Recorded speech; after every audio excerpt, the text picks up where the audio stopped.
Welcome back to Good Thought, Why Not, a storytelling podcast where real people tell real stories about how following through on one good thought led them to where they are now. I'm your host, Eliza Zobel, and I'm so excited to be here today with my friend Jenna Coleman. She's literally so fun. She's from Grand Junction, Colorado, which I personally love Colorado. Like I said, I lived there in my past episodes, so Colorado has a special place in my heart. But Jenna and I, it's so funny, kind of how we know each other is a little different than expected. Yeah, just from class.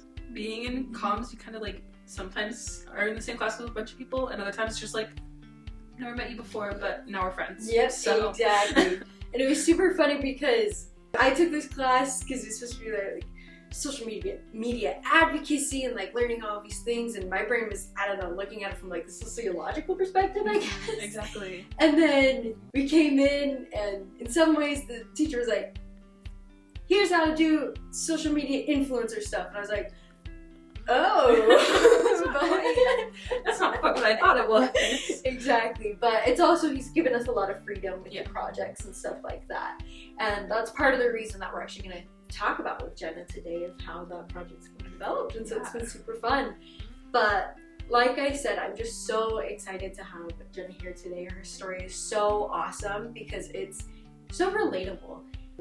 Just for a little sneak peek, it's a little bit of that following through in a good thought and then it just not turning out the way you expected it to, but still being really, really good. Just for a little sneak peek, it's a little bit of that following through in a good thought and then it just not turning out the way you expected it to, but still being really, really good. So without further adu, I'm so excited to hear your story. Yeah, it started nice sunny Sunday. You would expect a kid to go outside, but my first thought was, let me turn on the TV. What can I just fill my mind with? But of course it was a Sunday. And I knew, it was like, oh, but I also need to be reverent. I need to make sure it's church related so that I could, keep that Sabbath day holy in that way, despite the fact that I was still watching TV. And so my first thought was, of course, let me turn on BYU TV. I know that that's related to the church. That's where we watch General Conference. That's where we do all these other things. And so I turned it on, expecting, I don't know, anything. But what I got was just like a bunch of, I don't want to say old people, I don't know what their age, but at the age of 8, they were old people. I mean, they all tend to be. Like, I thought my brother was 30 when he was like 14, And so it was just a bunch of these like old people who I assume were professors at BYU discussing scripture, which, at the age of 8 was extremely boring. Yes. I love the scriptures, don't get me wrong, but watching a bunch of old people be like, and this is why Moroni said this, was not my cup of tea in any way. And so from that moment on, I was like, I'm gonna make this better.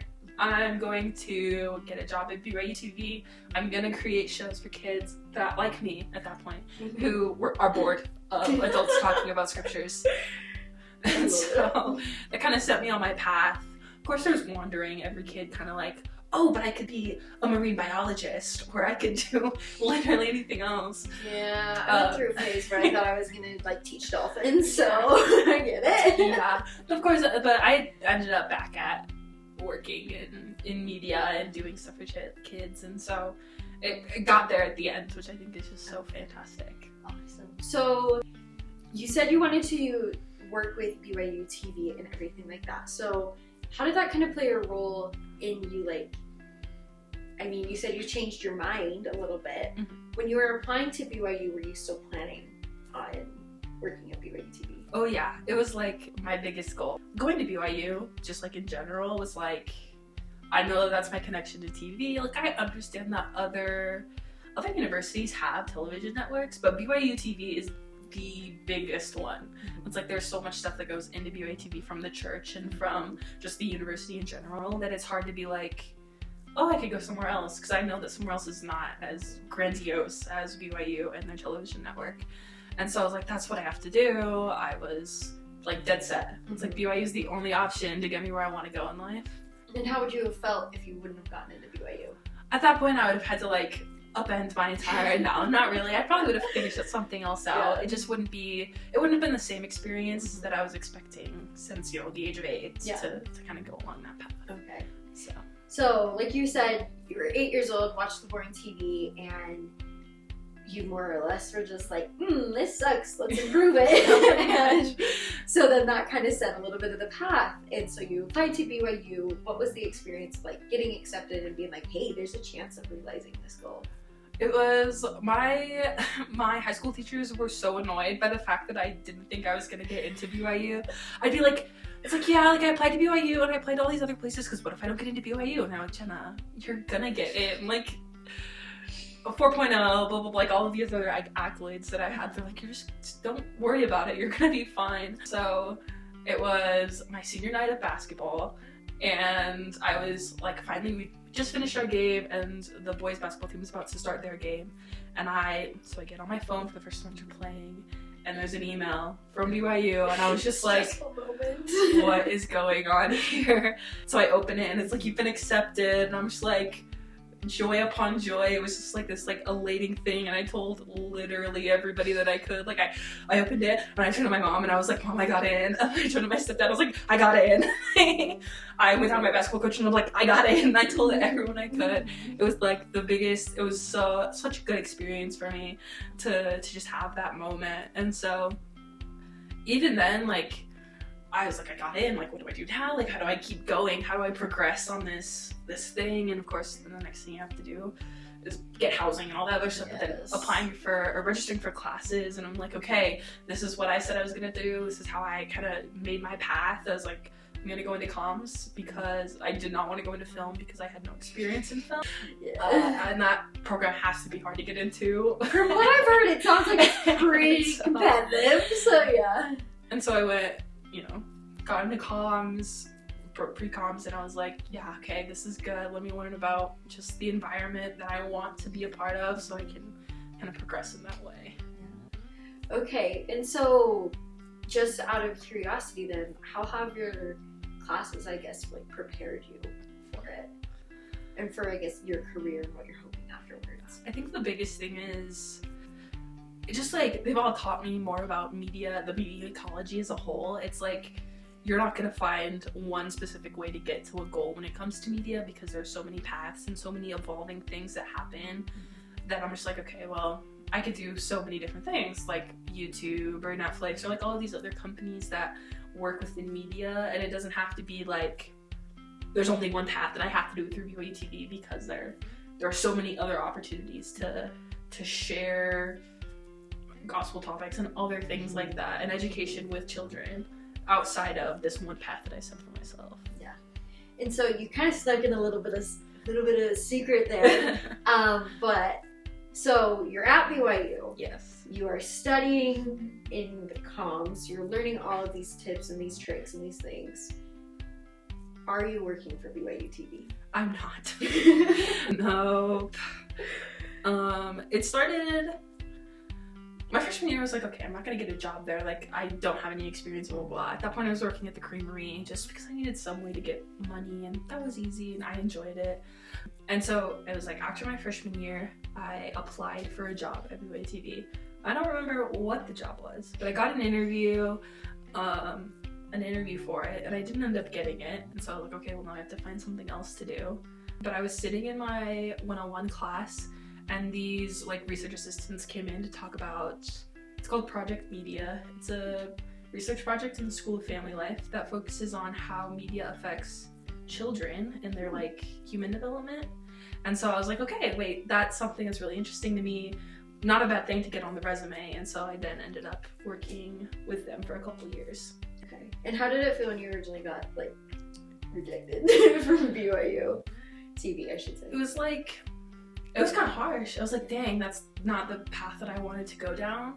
But at that point I was like, okay, well, if that's not what God wants from me, that's not where I'm supposed to be, kind of a thing.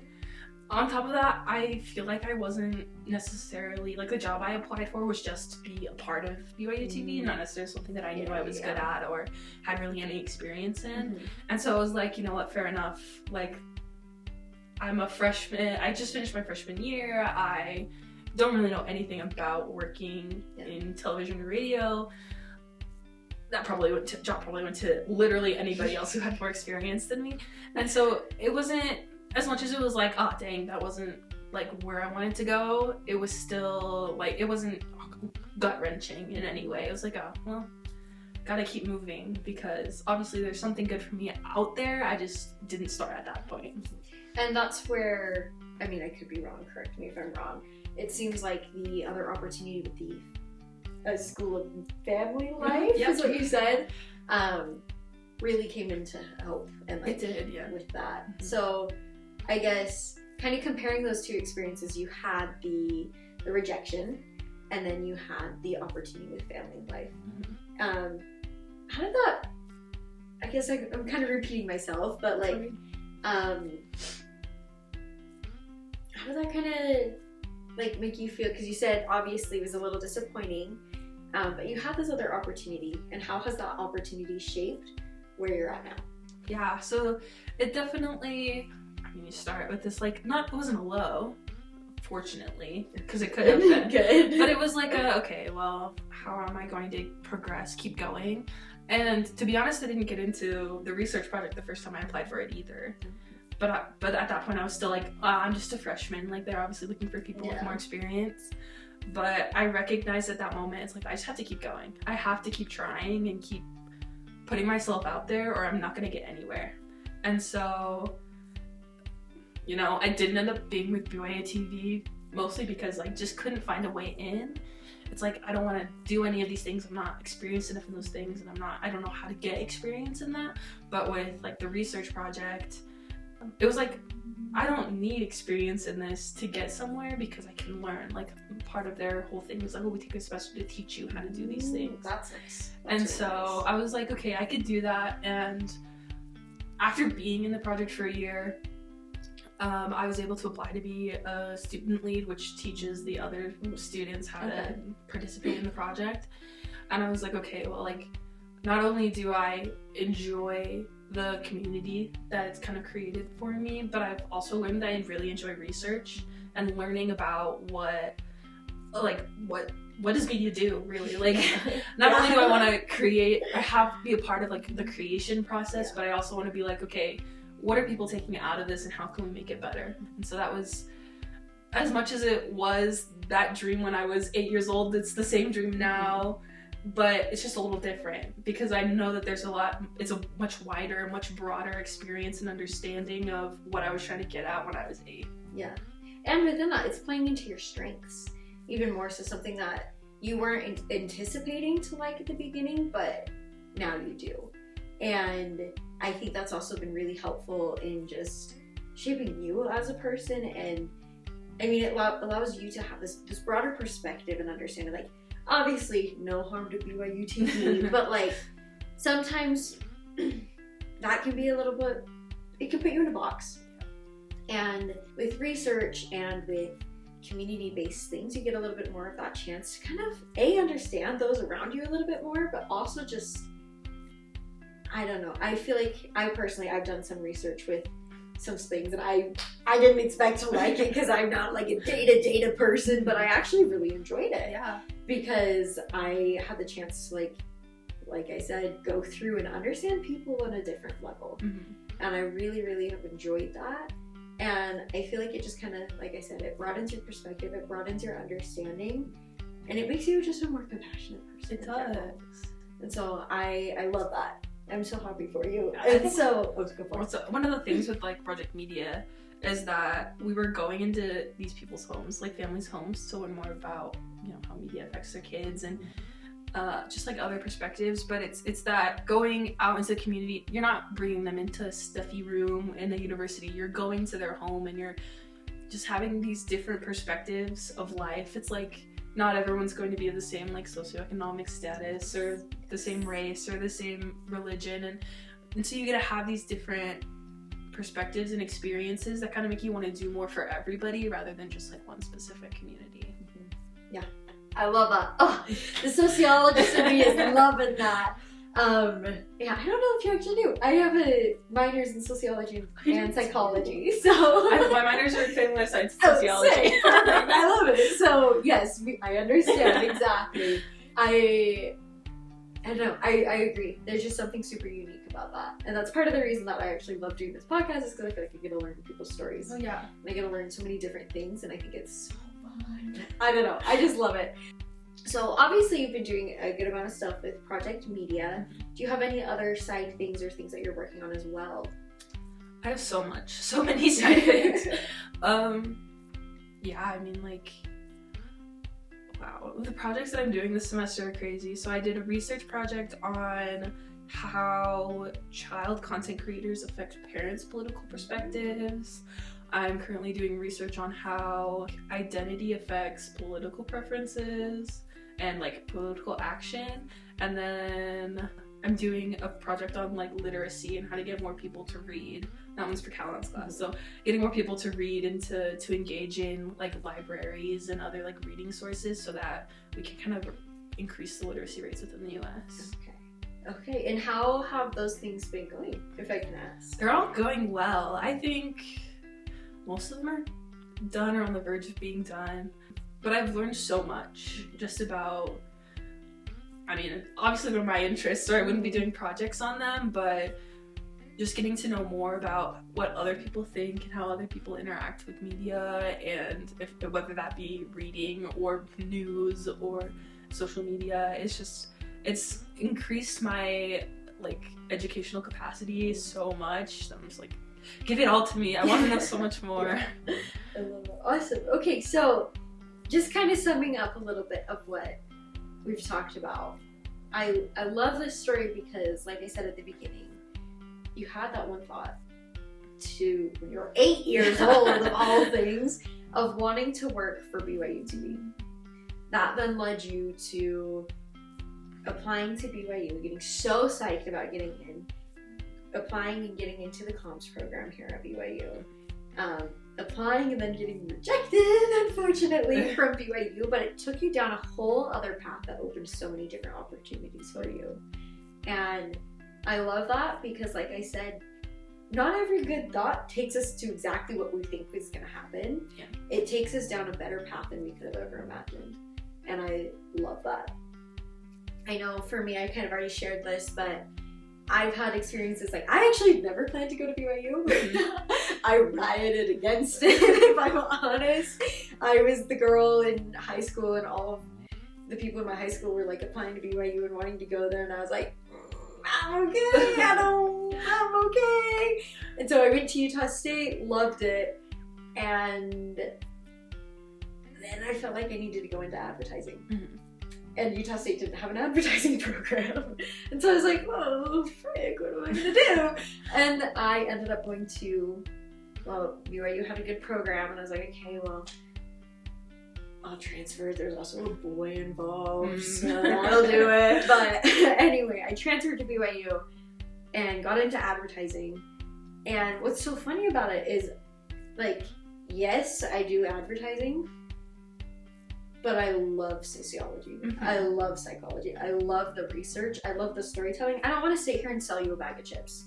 That's not how I work. I think it's pointless to sit here and be like, ooh, look, like, this is a great product. I don't care for that. Mm-hmm. If I'm going to sell something, I want it to be something that actually has an impact. Yeah. Actually means something, like exactly like what you're saying with the Project Media and with everything else that's been going on there.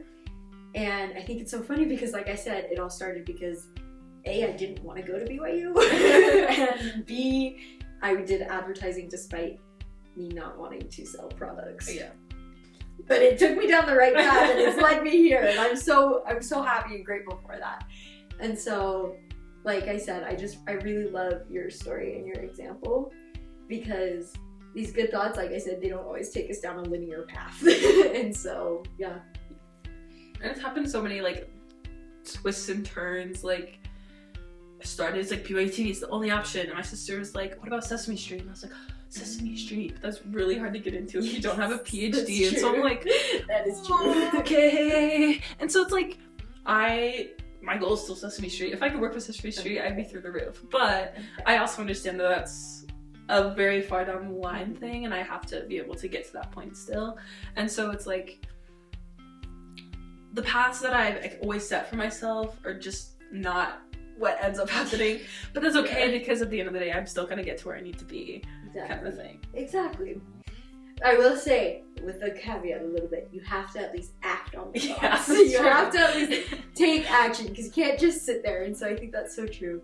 And I love that. Hopefully, Sesame Street, if you're listening, this is Jenna, hire her. It's time. But yeah, anyway, like I said, just thank you so much for being on today. It has been so fun getting to know you, getting to learn from you, and to talk with you and just share your life. It really is so fun. So thank you. Thank you. I think just like to wrap it all up, sometimes things don't go your way, but you gotta keep working towards anything and you'll get to where you need to go. I love that. Awesome. So what I'm hearing is the next time you or anybody who's listening is sitting here and thinking, hey, maybe like I could change that and make that to be something better, just go for it. Like, you don't know what's going to actually end up happening. That little goal of you being, when you're 8 years old, of changing BYU TV led you down this incredible path. And that could happen to anybody. So even if you're thinking, you're like, oh, I don't know if I'm capable, or like, I'm 8 years old, who cares? Just set the goal, just work for it and go for it, because who knows where it'll take you. And that is the point of this podcast. It's following through on that good thought. So the next time that you or anybody are thinking about just being able to potentially change something for the better, whether it's BYU TV or a way to improve a recipe, who knows, all these different things. There's so many different ways that you can actually do that. And I want you to ask yourself, like, it's a good thought, so why not? Why not just do it? Please continue to listen to these episodes as we share more stories about people following through on a good thought and where it led them to, because truly, like I said, and like Jen is a perfect example of it, it's so inspiring and it's so fun. So if you have a story that you want to submit or share, there's a Google form in our bio. Click it, submit your story, and hopefully we'll have one of y'all sitting here one of these days too soon, and it'll be so great. Again, thanks for tuning in. Bye! Bye!